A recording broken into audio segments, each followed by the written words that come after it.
ब्राह्मण बाबू यो बिसरल चीज गौरव लियो बचा। ब्राह्मण बाबू यो बिसरल चीज गौरव लियो बचा। बोल ब्राह्मण बाबू की। ब्राह्मण बाबू यो बिसरल चीज गौरव लियो बचा। ब्राह्मण बाबू यो बिसरल चीज गौरव लियो बचा। ब्राह्मण बाबू यो बिसरल चीज गौरव लियो बचा। ब्राह्मण बाबू यो बिसरल चीज गौरव लियो बचा।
सुंदर भाव कि केसर में जानो ब्राह्मण, केसर में जानो ब्राह्मण, वागीशक बेटा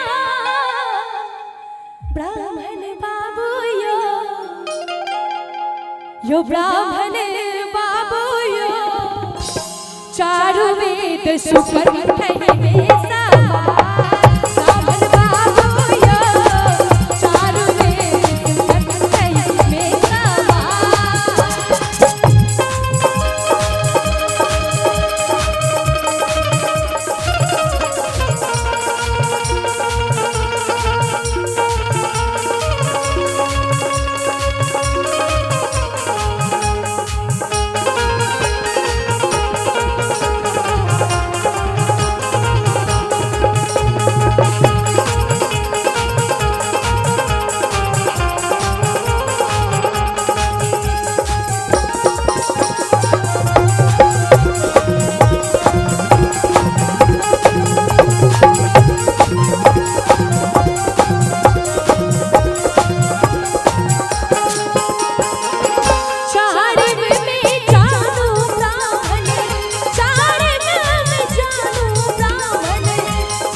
नभ में जियो सनातन ध्वज फहराए। ब्राह्मण बाबू यो नभ में जियो सनातन ध्वज फहराए। ब्राह्मण बाबू यो विसरल निज गौरव दिया बचाए। ब्राह्मण बाबू यो विसरल निज गौरव दिया बचाए। ब्राह्मण बाबू यो विसरल निज गौरव